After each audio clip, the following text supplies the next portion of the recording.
início do trabalho, coloca aí na tela. Olha aí, ó. Isso aqui é muito importante porque tinha, lá no segundo século, tinha um teólogo que ele tentou fazer um cânon bíblico, Marcion, e ele dizia que o Deus do Velho Testamento era um Deus carrasco, era um Deus grosseiro, era um Deus que não tinha amor de verdade. E existem pessoas que dizem, eu preguei aqui no dia das irmãs, na abertura, dizendo que até a expressão pai, ela quase não é aplicada a Deus no Velho Testamento. E eu mostrei a intimidade, era o tema das irmãs, intimidade com Deus, e o próprio Deus diz em Malaquias 1,6, se eu sou pai, aonde está a minha honra? Se eu sou senhor e o servo honrava o seu senhor, está aí, olha, se eu sou pai, o filho honra o pai, o servo o seu senhor, e se eu sou pai, onde está a minha honra? E se eu sou senhor, onde está o meu temor? O servo honra, isso aqui é muito importante, o servo honra o seu senhor, o policial honra o delegado. Se vocês analisarem todo tipo de qualquer relação, há uma relação de subordinação, existe um soberano, existe um senhor e existe aquele que se submete. E tudo para andar bem tem que ter esse tipo de relacionamento. Mas os irmãos podem observar que Marcion dizia que o Deus do Velho Testamento não era o Deus do Novo Testamento. E ele tentou formar uma Bíblia. Aí a igreja reagiu. Então escutem bem algo muito interessante. O nosso Deus, ele não é descrito no Velho Testamento como carrasco, como grosseiro, ou como um Deus sem amor. Ele é descrito na Bíblia como Deus que ama. E tem mais outra coisa importante. Eu quero só deixar aqui as dimensões do amor de Deus. É sobre isso que eu quero rapidamente falar. As dimensões. É claro que eu não posso mensurar a dimensão do amor de Deus. E nenhum teólogo, ainda que eu recorra à forma grega de expressar os amores, e em quarto lugar nós falarmos do agape, o amor divino, como está em 1 Coríntios 13, algumas traduções trazem caridade, mas a caridade está mais ligada à filantropia, e eu prefiro mesmo a palavra amor. E veja que esse amor ágape é o que estrutura os demais amores, o amor filial, o amor storge, o amor eros. Mas, na medida humana, na ótica humana, eu posso mensurar o amor. Às vezes uma pessoa faz um bem, aí você diz assim, olha, fulano de tal ama de verdade, porque ele fez isso, ele doou isso, ele construiu orfanatos. Eu estava lendo, esta semana, eu li de um homem que deixou toda a riqueza dele, ele tinha bilhões de dólares, um chinês, e ele estava à beira da morte, ele chamou os filhos e disse assim, se eu der a minha herança para vocês, eu estou dizendo que vocês não são capazes, então eu quero acertar com vocês, assim como eu consegui algo na vida, pela minha competência vocês vão conseguir. Eu já doei muito para o orfanato, eu já doei muito para as universidades, no mundo e na China. E ele disse assim, eu estou morrendo, mas eu quero deixar todo o meu patrimônio para as instituições. Os filhos concordaram com ele. Ele doou toda a riqueza dele, a herança dele, para as instituições. Aí você olha para uma pessoa dessa e diz, quanto amor! Mas essa é a sua ótica. Da mesma forma, eu não posso mensurar o amor de Deus. Quando você olha para João 3,16, está escrito, porque Deus amou o mundo de tal maneira. Não tem quem explique isso. Quem é que vai explicar o sentimento de Deus, a dimensão do amor de Deus por nós? É por isso que a Bíblia diz de tal maneira. o que eu compreendo é a essência desse amor. Ele amou, o desejo de Deus, ele doou. Qual é a prova de que ele amou? Que ele doa. Está aí no texto, olha aí. Ele deu seu filho para morrer por nós.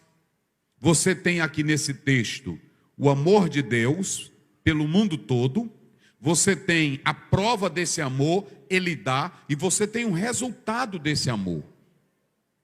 Por que ele faz isso? O qual deseja que todos sejam salvos e não pereçam. Eu quero dizer aqui esta noite, falando desta dimensão do amor de Deus, não há respaldo nenhum na Bíblia para a doutrina calvinista. Eu não sou de debate, mas se os irmãos observarem, o Mateus 22, 14, está escrito assim: muitos são chamados, mas poucos escolhidos. Esse versículo não está falando de predestinação. Esse versículo não está dizendo que uns são para a vida e outros são para morte. Leia o texto. O texto está falando de alguém que é convidado para uma ceia e que entra na ceia de modo irresponsável. Amigo, como entraste aqui?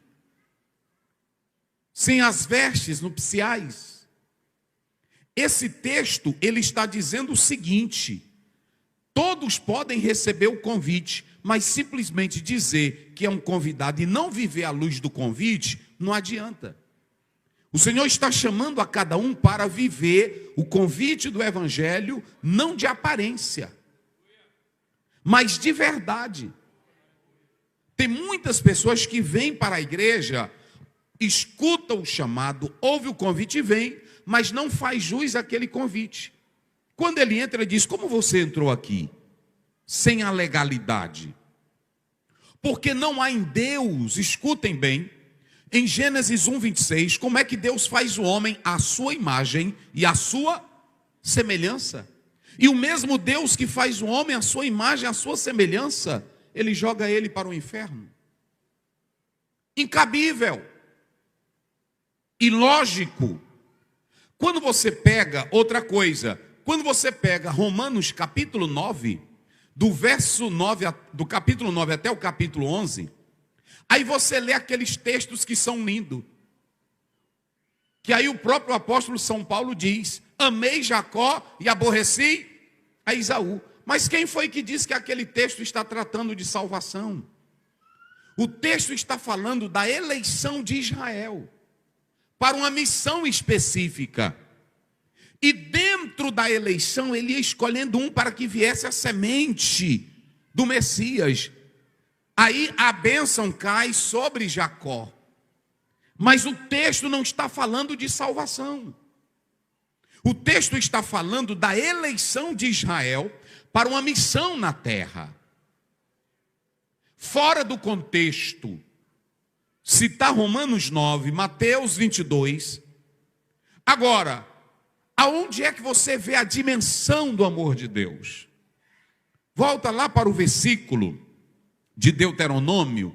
Eu achei lindo essa expressão. Na verdade, digam vocês bem forte aí, na verdade o quê? Ama quem? Vamos lá, ama quem? Vocês pensam que Deus só ama Israel? É outra coisa errada que a igreja pensa. Todos eram objetos do amor de Deus. Deus apenas escolheu a Israel para levar o nome dele para outras nações. Em Gênesis 12, 13, Deus disse assim: em ti serão benditas todas as famílias da terra. Escute bem, porque eu ouvindo aqui o pastor Carlos, quando ele disse: eu não fui chamado para missões, ele é um missionário. Porque se ele ama um pecador e ele evangeliza ele está cumprindo o amor de Deus. Todos nós, escutem bem, cheios do amor de Deus. A palavra missionário não tem na Bíblia, nem a palavra missão. Jesus disse: ide por todo mundo, pregai o meu evangelho, Marcos 16, 15. A prova de que eu estou cheio do amor de Deus é quando eu tenho a dimensão desse amor para cuidar do meu próximo. Por isso que em Mateus 25, a prova maior não é se você profetizou, não é se você expulsou demônios, não é se você curou alguém. Está lá em Mateus também 7,14. Em diante, não é se você expulsa demônio. Hoje a igreja, ela é admirada com pessoas que fazem obras, diríamos entre aspas, sobrenaturais. Pode colocar do 16 em diante. A pessoa diz: eita, mas aquele homem é ousado. Eita, mas aquele homem é poderoso. Mas a prova de alguém realmente ter Deus não é a cura que ele faz, não é o azeite que ele derrama, não é o paletó que ele joga em alguém. A Bíblia diz que se você diz que ama a Deus e aborrece ao seu irmão, você não conhece a Deus. A maior prova de que Deus está em mim não é o glória que eu dou, se é alto ou se é baixo. A maior prova que Deus está em mim não é o pulo que eu dou na igreja. A maior prova de que Deus está em mim é quando eu amo o meu semelhante. Essa é a dimensão do amor de Deus. Pode passar. E se vocês observarem aqui no texto, pode passar. O Senhor Jesus Cristo, Ele mostra aqui, no 20. Olha aqui, isso aqui é muito lindo. Pelos seus frutos conhecereis. Pode ir. Então, veja, ele está dizendo: nem todo que diz Senhor, Senhor entrará no reino dos, mas aquele que faz a vontade do Pai. Prossegue. Então, se vocês analisarem, olha aí, muitos me dirão naquele dia: Senhor, digo aí vocês para não dizer que é coisa minha. Como é que ele disse? Senhor, não, mas só quem tem boca, bem alto. Senhor, o quê? E o que mais? E o que mais? Olha o 23.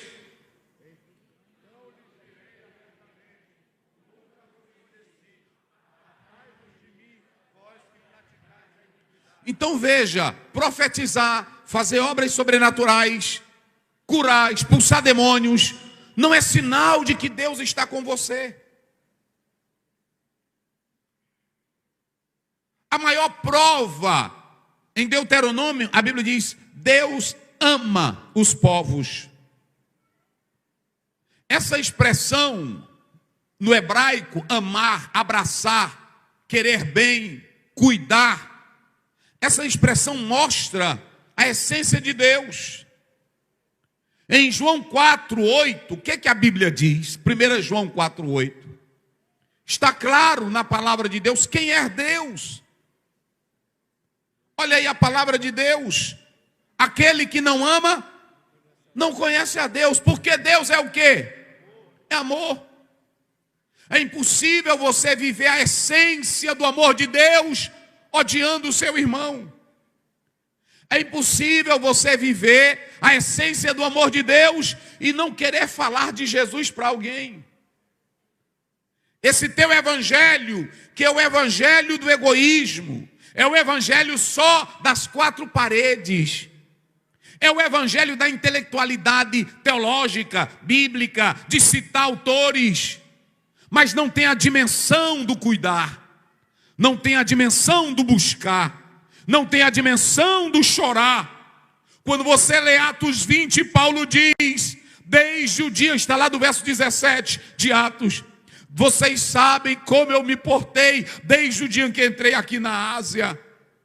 Eu desempenhei o meu ministério com lágrimas. Pessoas insensíveis, pessoas que não amam, um crente que não tem coragem de falar de Jesus para alguém. Cadê as lágrimas pelos outros? Domingo é um culto de alegria, domingo é um culto de poder, domingo é um dia de receber mais. Mas na segunda, na terça, na quarta, na quinta, é o dia de você olhar para o seu vizinho. É o dia de você tomar essa dimensão desse amor. O amor que abraça, o amor ágape, é o amor que abraça, é o amor que não faz diferença. Olha aí, servindo ao Senhor com toda humildade e com muitas lágrimas. Então veja, vamos voltar lá para o texto. Veja que aqui em Deuteronômio 33, 2, olha aí, ama os povos. Eu quero que a igreja aqui saiba, assim como Deus ama Israel, Deus ama o Paquistão, Deus ama a África, Deus ama a China, Deus ama todos os países da Europa, Deus ama as Américas. Deus não tem povo especial. A Bíblia diz que o sangue de Jesus Cristo comprou para Deus.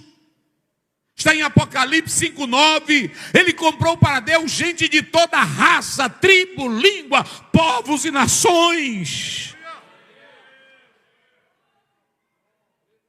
Sabe por que eu não boto uma bandeira estampada aqui de Israel? Porque Deus não ama só Israel.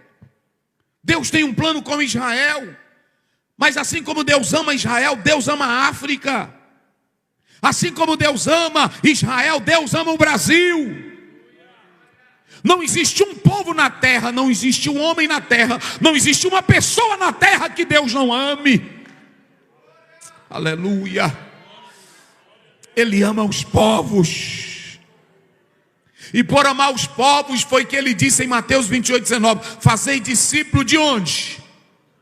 Vamos lá, diga bem forte, fazeis discípulos de onde? De todas as nações. Mas pastor Ziel, qual é a dimensão do amor de Deus? Bote lá Deuteronômio. Quando você olha aí, Deus ama os povos. Digam comigo, Deus, bem forte, Deus ama os povos. Em Gênesis 12:3 a Bíblia diz, em ti serão benditas o quê? Todas as famílias da terra. Então escute bem aqui. E essa ideia, pastor, mas Deus ama um, e outro vai se perder, e o outro vai... Não, você está enganado. Olhe para cá. Quando você olha para a Bíblia, Deus ama tanto. Coloque aí Ezequiel 18, me parece que é o verso 23, se não me foge a memória. Mas é nesse capítulo, coloque aí. Desejaria eu de qualquer maneira a morte de um ímpio? Meu Deus do céu, olha aí, diz o Senhor Deus, não desejo, antes que se converta dos seus caminhos, e Deus não quer a morte do ímpio. Como diz Dave Hunt, que amor é esse? Que cria um à imagem de Deus e o outro à imagem de Deus, e na eternidade Deus já diz assim, esse aqui eu amei, vai para o céu, esse aqui eu não amei, vai para o inferno. E qual é a razão de Deus amar esse e odiar esse, se a Bíblia diz que não há ódio em Deus?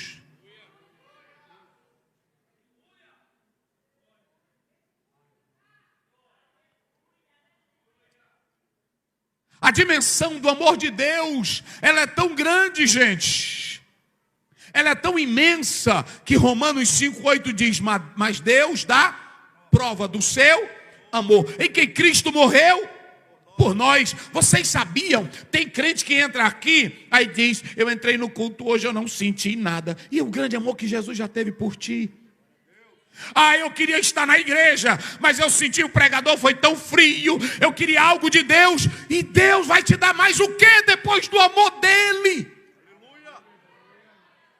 Eu fico triste com esses crentes que vêm para a igreja e diz assim, eu não senti. Aqui não é sentir, é fato, gente. Não é questão de sentir, é fato. É questão de eu olhar para a Bíblia e eu já saber que um dia Deus me amou na eternidade e enviou Jesus para morrer na cruz. Quem já é lavado pelo sangue de Jesus, purificado pelo sangue de Jesus. Eita, irmão! Cada irmãozinho que está sentado aqui, coloca aí 1 Pedro 1, coloque aí 18, verso 16, observem bem, coloca aí 1 Pedro, olha aí, pode colocar o 17, só para vocês terem uma ideia, olha o que Paulo diz, 17, 1 Pedro, 18 agora, olha o que ele diz aqui, sabendo que não foi com coisas corruptíveis, como o quê? Prata, e o que mais? E o que mais? Foste resgatado da vossa vã maneira de que por tradições recebestes dos vossos pais. Olha o verso 19. Mas com o precioso sangue de Cristo, como de um cordeiro incontaminado. Vocês sabiam? Não era para você entrar aqui com aquela historinha. Eu estou sentindo triste. Eu acho que Jesus não me ama. Olhe para a cruz. Olhe para a cruz, não era para a igreja estar no culto de domingo dizendo, eu queria sentir algo dele. Olhe para a cruz. Mas é porque eu li de um autor que ele disse, a cruz é a solução do problema. A Bíblia mostra que Jesus está morrendo na cruz, igreja. Mas eu pergunto, quem está do lado de Jesus na cruz? Vamos, digam, quem está do lado de Jesus na cruz? Ele nasce entre pobres e morre entre bandidos. Por quê? Jesus não morreu no meio de pessoas grandes, sábias, cultas. É porque a morte de Jesus, o nascimento foi na pobreza. A morte foi entre dois bandidos. Porque Jesus não veio para criar instituição. Jesus não veio para fazer gosto de ninguém. Jesus não veio para embelezar ninguém. Ele veio para dar vida. Ele veio para salvar, para resgatar.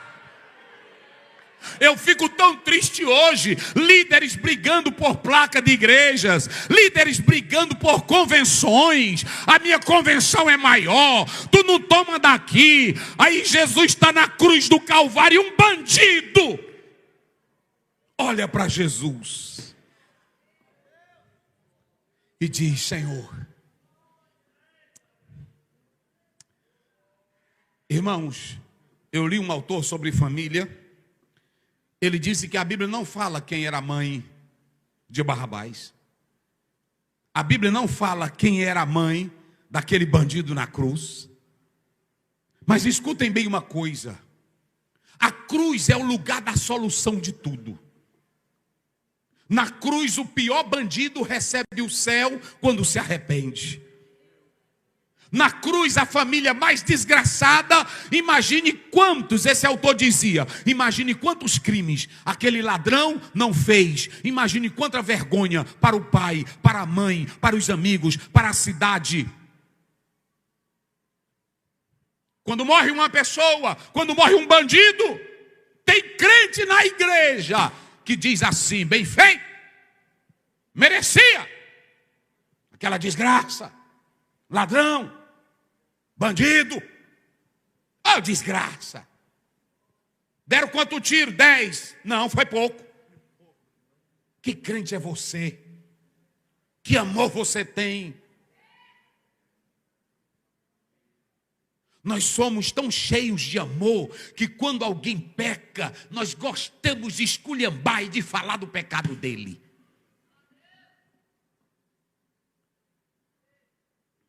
Nós somos tão cheios de amor que a gente fica aqui na frente. O Senhor está comigo. Na hora que sai a tua língua, teu fuxico, teu veneno é tão grande. Deus está dizendo, eu não te conheço e você não me conhece. Pode fazer fogo descer do céu, eu não conheço você. O Senhor conhece é quem ama. Quem ama. Que glorifica a Deus. Quem ama. Eu vou só te dar aqui, olhe para cá. Se você estivesse em Atos 7, quando Estevão está morrendo, que eles estão, eu li um autor que diz que quando eles empurraram Estevão, porque era pecado de blasfêmia, tinha que ser por apedrejamento, quando empurraram Estevão, ele não morreu, ele ficou saindo sangue da boca, e para matar, começaram a jogar pedras, e eu pergunto, enquanto estão jogando pedras, qual é a oração de Estevão? Hein? Perdoa-os. Ei, irmão, esse negócio de nós ter amor de Deus está longe. Quando Jesus está na cruz, qual é a oração de Jesus? Perdoa-os. Qual é a oração de Estevão? Perdoa-os. A dimensão do amor, quando o amor de Deus te contagia, quando o amor de Deus entra em você, é impossível você odiar. É impossível você odiar.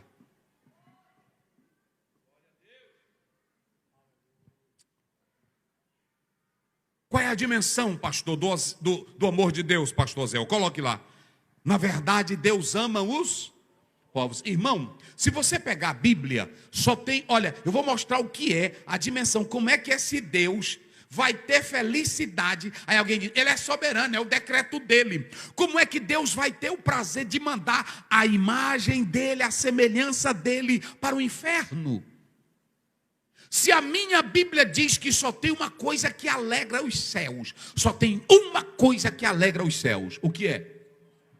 Pronto, coloca aí Lucas 15:10. Só tem uma coisa que alegra os céus. Olha aqui, só uma coisa. Olha o que alegra os céus. Você pensa que o céu está alegre. Nós acabamos de comprar 10 rádios para pregar o evangelho. Deus não está nem aí para isso aí. Alcançamos agora um canal de televisão. Deus não está nem aí para isso aí. Tudo que a igreja for fazer tem que ser para alcançar vidas. Porque Deus não fez a igreja para ser mega igreja. Deus fez a igreja para resgatar pecadores. Assim vos digo que há alegria diante dos anjos de Deus. Leiam aí vocês. Quem de vocês esse ano já falou de alguém para Jesus? Vamos ver se tu tem coroa lá no céu. Levante a mão, quem esse ano já falou de Jesus para alguém, evangelizou alguém? Levante a mão, de verdade, não minta não. Deus está te olhando. Eu não vou te amaldiçoar que teu braço vai secar como fez o profeta. Eu só quero que você seja sincero. Quem esse ano já falou de Jesus para alguém? Falar com amor. Oh, aleluia. Oh, glória a Deus. Irmãos, a gente fala assim, olha, até os pregadores. D.L. Moody ganhou mais de 1 milhão de almas. Mas vai olhar por que ele ganhou mais de 1 milhão de almas. Um dia ele foi pregar, chegou em um povoado, em um local, e tinha um agrupamento de soldados. E quando chegou lá, os soldados trabalharam o dia todo, ficaram cansados, foram dormir. Quando foram dormir, não tiveram coragem nem de limpar as botas que estavam cheias de lamas. E aí deixaram tudo lá fora. E aí pronto. E aí quando o D.L. Moody viu, ele fez o seguinte, enquanto eles dormiam, ele pegou o par de bota de cada um e lavou tudinho, tirando a lama, e deixou os parzinhos bem organizados, os pares bem organizados. Quando de manhã os soldados levantaram, pensando que ia lavar as botas, e elas estavam todas limpas. Aí eles perguntaram, quem fez isso? Aí foi a história espalhando, e alguém disse, foi o Moody. Aí o capitão diz, pois na cruzada dele, no culto dele, todos nós vamos ouvir a palavra de Deus. É assim, tem irmão que pensa que o mundo vai se olhar, sai daqui demônio, sai daqui, receba a cura. Às vezes tu faz isso, mas tu não tem amor de nada. Jesus disse, eu não te conheço. E aqui, volta lá, aqui Deus estava dizendo para Israel, Deus ama os povos. A primeira coisa que você tem aqui é o amor filiação. Esse amor de Deus aqui, ele tem 3 dimensões. Qual é a primeira dimensão? Diga comigo, filiação. Só quem tem boca bem forte, filiação. Diga comigo, proteção. Diga comigo, cuidado. O amor de Deus aqui é filiação. Ele ama os povos porque ele criou. Mas nós não somos filhos por criação. Nós somos filhos por adoção. A Bíblia diz em Romanos 8,15 que Deus não nos deu o espírito de temor para estarmos outra vez em escravidão, mas Ele nos deu o espírito de ousadia, está aí, para que nós possamos clamar, receber o espírito de adoção, de filhos. Irmão, escute o que eu vou dizer aqui, hoje nós somos maiores do que os anjos. Vocês sabiam? A Bíblia diz no Salmo 8, Deus os fez menores que os Mas anjos não é filho de Deus por adoção. Quando nós aceitamos a Jesus, aí nós nos tornamos filhos de Deus. Só quem é filho de Deus aí, diga glória a Deus. Então olhe para cá, Deus quer que todo mundo seja filho dele por adoção, não só por criação, porque todo ser humano é criatura de Deus. Mas a Bíblia diz em Romanos, aliás em João 1, verso 11 e 10, veio para o que era seu, e os seus, mas a tantos quanto, deu-lhes o direito ou o poder de serem o quê? Filhos de Deus. Quem é filho tem herança. Quem é filho tem acesso.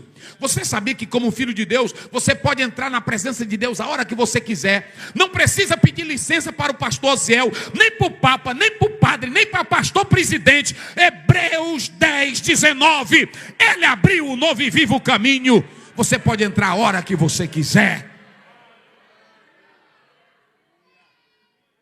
Esse amor de Deus me fez filho. Esse amor de Deus te fez filho. Agora eu tenho que falar desse amor para o meu vizinho.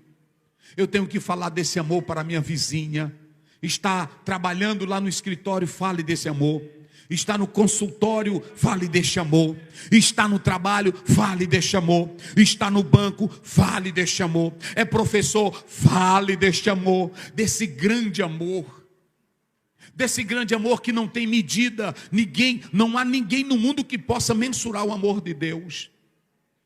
Olha aí, todos os teus santos, os seus santos estão nas suas mãos. Olha para cá, esse amor é o amor que cuida, diga, cuida. Pronto, todos nós estamos nas mãos de quem? De Deus. Olha a dimensão desse amor. Primeiro ele te faz filho, e quando ele te faz filho, ele te dá herança, e quando ele te faz filho, ele te torna maior que os anjos. Mas o amor de Deus é um amor que protege. Ele está dizendo o seguinte, olha, todos os seus santos, agora preste bem atenção, só pode estar nas mãos de Deus quem é o quê? Vamos lá bem forte, só pode estar na mão de Deus quem é o quê? O sem vergonha não está nas mãos de Deus, o bandido não está nas mãos de Deus, o ladrão não está nas mãos de Deus. Todos são criaturas mas para estar nas mãos deles tem que ser o quê? A palavra kadosh aí é separado. Diga comigo, separado. Não adianta tu estar na vergonhice dizendo, Senhor me protege. Ele não protege, porque os santos é que estão nas suas mãos. Eu vou logo te dizer, se tu está na mentira, no adultério, no pecado, no roubo, na fuxicada, não adianta, eu estou em tuas mãos. Tu não está nas mãos, tu está na mão do diabo. Porque só tem um que está na mão de Deus. Só quem fica na mão de Deus são os santos. É a palavra de Deus. Não adianta eu estar aqui no domingo enganando vocês, passando cremezinho em vocês, passando shampoo em vocês. Não, pronto. Eu me lembro que quando o pai ia cortar meu cabelo, doía, porque ele pegava um pente e puxava meu cabelo. E aí pronto. Aí eu disse, está doendo. Ele disse, é para cortar teu cabelo. Tem hora que Deus tem que passar esse pente em você. Para sair o piolho, para sair a sujeira, para sair a desgraça. Aí pronto. Depois que tu está limpinho, ele diz, vocês estão nas minhas mãos. Vocês se lembram? Olha o que Jesus diz em Mateus. Jerusalém, Jerusalém, que mata profetas. E Jerusalém era a cidade de quem? Do grande rei. Jerusalém era a cidade de onde? A cidade profética. Jerusalém era os olhos de Deus. Você pensa que Deus está ligando para Jerusalém? Deus não liga para Jerusalém, Deus liga, porque Deus não está ligado a espaço geográfico.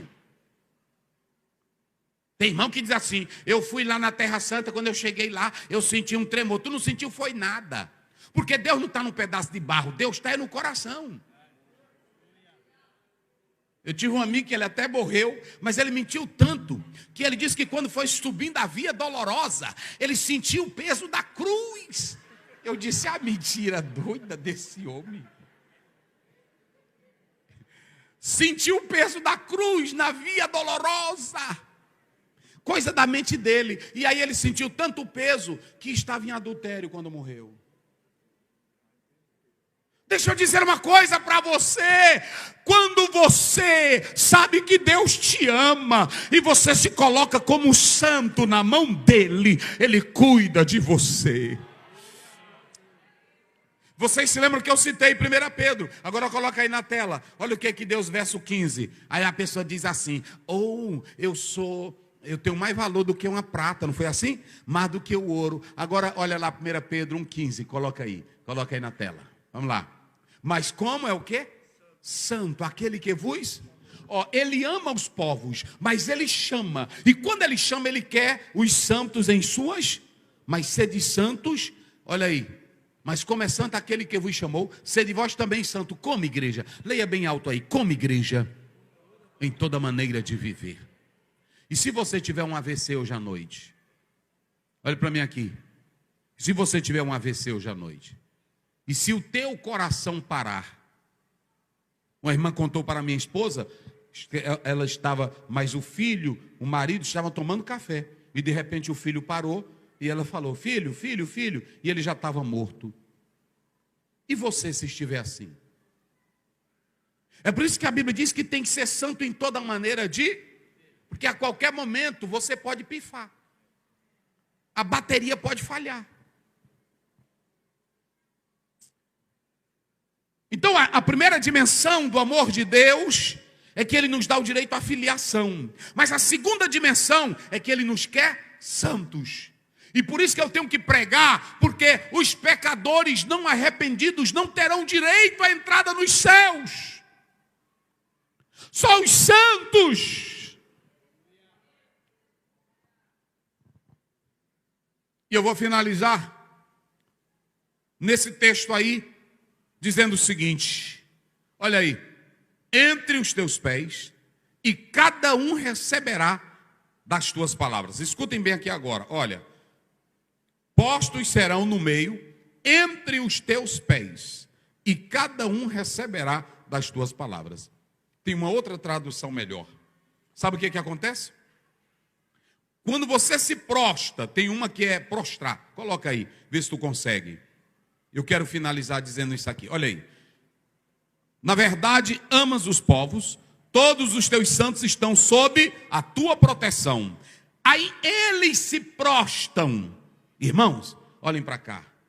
Qual é o hino de adoração que você canta de se prostrar? Qual é? Só um aí para me ver. Qual é que vocês sabem? Eu vou só dar uma ideia aqui para você. Porque tem irmão que faz encenação. Tem irmão que na adoração faz encenação. Mas eu quero dizer para vocês o seguinte, olhe. Primeiro, a dimensão do amor. Qual é a primeira dimensão do amor de Deus que eu falei? Vamos lá. Quem está no culto? Qual é a primeira? Filiação. Qual é a segunda dimensão do amor de Deus? Proteção para quem? Para os santos. E a terceira dimensão, diga comigo, adoração. Diga isso bem forte para mim finalizar. Adoração. Qual é a terceira? Agora olhe para cá. Quando você sabe que o teu Pai, que o teu Deus é grande e que Ele te ama. Eita, irmão. E que Ele enviou Jesus para morrer na cruz do Calvário. E que Ele te dá proteção. Quando eu vou cantar um hino, ou eu vou adorar, eu me prostro, sabendo quem? Que o Deus que eu estou dizendo, que Ele é Deus, que Ele é grande e que Ele ama, é o Deus que mandou Jesus. Sabe por que muita adoração é forçada? Sabe por que muitos de vocês não abrem a boca para adorar? Porque vocês ainda não sentiram o grande amor de Deus no coração. Porque vocês ainda não foram impactados. Sabe por que muita gente fica bem caladinho na igreja, não diz nem aleluia? É porque ele não foi tomado pelo amor de Deus. Eu me lembro que um pastor aqui do Brasil, ele disse que foi para a África. E quando chegou lá, ele disse que viu uma senhora. Porque os irmãos sabem que ainda tem lugares que as mulheres ficam com o corpo, as partes, a nossa aqui, que a gente chama íntimas, né? Exposta. E ele viu uma senhora que ele disse que ela tinha quase 80 anos, e ela pulava na igreja e dançava, e os seios estavam expostos, e balançavam muito. Ele disse, meu Deus, para que aquela senhora faz isso? Ali é uma coisa feia. Mas quando terminou, o pastor disse para ele, pastor, o senhor viu aquela velhinha lá, de quase 80 e tantos anos? Ele disse, eu vi. Aquilo ali, pastor, ela tinha tantos demônios na vida dela, ela era tão escrava, e um dia Jesus libertou ela, e toda vez que ela chega no culto, ela só chega daquele jeito. O pulo dela é o maior, o glória é o maior. Por quê? Porque ela sabe do tamanho do efeito do amor de Jesus na vida dela. Olha, irmão, só sabe adorar de verdade quem já foi tocado pelo amor de Deus. Quando você se prostra diante dele, olha para uma pessoa. A gente aqui fica, tem crente aqui que fica, irmão, está tudo elitizado, como falou aqui a pregadora. Olha, eu estava lá em Londres, aí um irmão disse para mim, o pastor, não se escandalize e nem se assuste. Se o senhor estiver passando aí na rua, você vai ver um muçulmano que ele joga um pano no meio da rua, quando dá um horário X, e ele adora. Eu disse, é mesmo? É. Em aeroporto, quando você chega, tem a sala, pois a maioria estão lá. Tem crente, irmão, que tem até vergonha de andar com a Bíblia. Agora eles fazem porque eles acreditam em Alá. E o Jesus que deu a vida por nós. E o Jesus que morreu na cruz. E o Deus que está dizendo, eu amo vocês. Eu enviei Jesus para salvar vocês. Irmão, cada culto de domingo aqui era para nós explodir de glória, sem precisar nós fazermos nada. Na hora do louvor, cada crente se prostrar, se adorar a Deus, porque conhece o amor dele. Irmãos, coloca aí Efésios 3,18. Coloca aí, eu finalizo aqui. Coloca Efésios 3,18. Olha aí, veja, vos seja possível, em união com todos os santos, compreender, diga a igreja, compreender o quê? A largura, e o que mais? O comprimento, e o que mais? E o que mais? Olha o 19, olha aí, e entender o quê? Entenda o amor de Jesus, entenda o amor de Jesus. Me mostre um livro de teologia que diga, olha, nós podemos mensurar o amor dele é isso aqui. Me mostre um livro. Olha o que Paulo está dizendo, e assim entender o amor de Cristo, que excede o quê? Todo entendimento, para que sejais preenchidos de toda a plenitude de Deus. Vocês sabem o que é a palavra plenitude, plero, no grego, é encher até a tampa e derramar.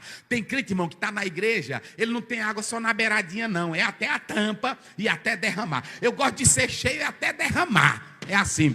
Ou coisa boa é quando derrama. Pergunta aí para o teu irmão, se ele está pela metade, se ele está na tampa, ou se ele está abundando. Eita glória!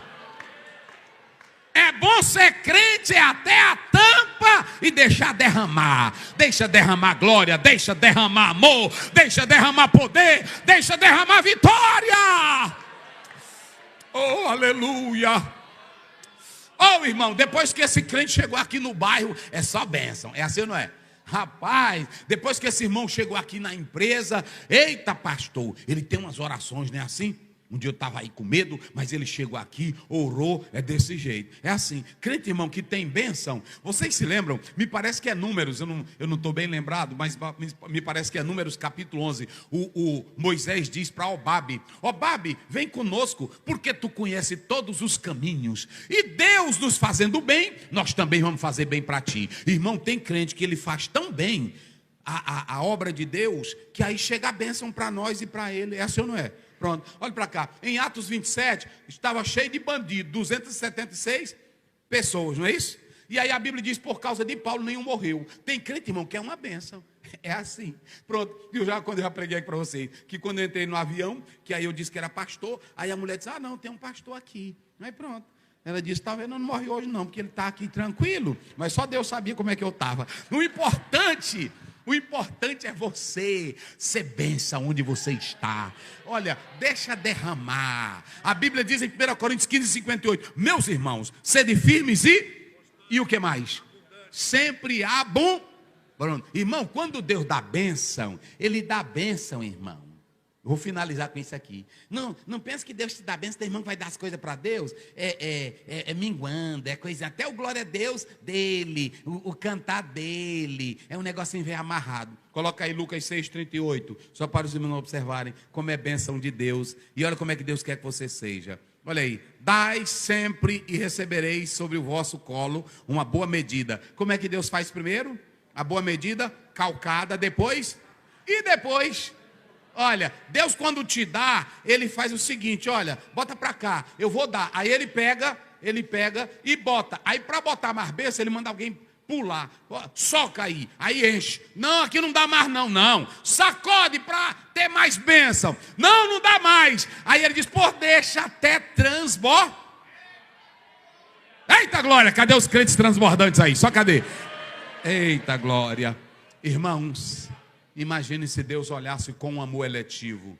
Imagine se Deus olhasse, eu não vou amar o Osiel, porque ele é de cor. Eu não vou amar fulano. Não, é por isso aqui não tem essa não. Lá no céu não tem ninguém grande, nem Abraão, nem Isaac, nem Jacó. A Bíblia diz que todos estarão à mesma mesa, junto com Abraão, Isaac e Jacó. Porque o que vai nos medir lá é o amor de Cristo Jesus. Seja um ganhador de almas. Saia daqui esta noite dizendo, Senhor, o teu amor é grande por mim. O teu amor é verdade por mim. E Deus te abençoe. Orquestra adorando a Deus. Vamos lá, em nome de Jesus.